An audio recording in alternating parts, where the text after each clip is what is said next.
विशाल mega mart ये है stock जिसमें ब्लॉक डील्स की तैयारी आप हुई नहीं हुई देखना पड़ेगा। होने की तैयारी तो थी, अब बड़ी ब्लॉक डील हो रही है और 22% हिस्सा इसमें प्रोमोटर्स बेच रहे हैं। राइट, दो चीज़ें हैं इसमें ध्यान रखने वाली बात है। प्रोमोटर्स ने ब्लॉक डील की साइज़ बढ़ा दी। पहले लग रहा था शायद 10% के आसपास बेचेंगे, लेकिन अब 22% के आसपास बेचने की तैयारी है, पहली चीज़। दूसरी चीज़, दिसंबर 2024 में भी 6 महीने पहले इसका IPO आया था, तब 23% प्रोमोटर्स ने हिस्सा बेचा था।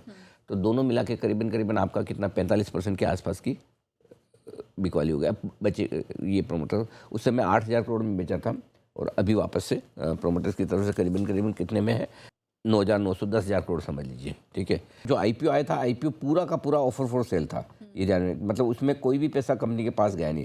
अब इनके प्रोमोटर हैं प्राइवेट इक्विटी फंड, और प्राइवेट इक्विटी फंड स्टेक बेच रहा है।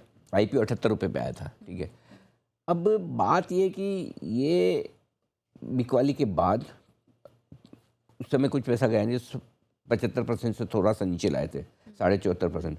अब घट के रह जाएगा 52.5%। तो 6 महीने के अंदर ही कंपनी आधी स्टेक तो कंपनी की प्रोमोटर ने बेच दी। अब ऐसे में आप क्यों खरीदेंगे जब प्रोमोटर इतना एग्रेसिवली बेच रहे हैं? तो मेरा ये मानना है कि ये कॉन्फिडेंस हिलाने वाली चीज़ है।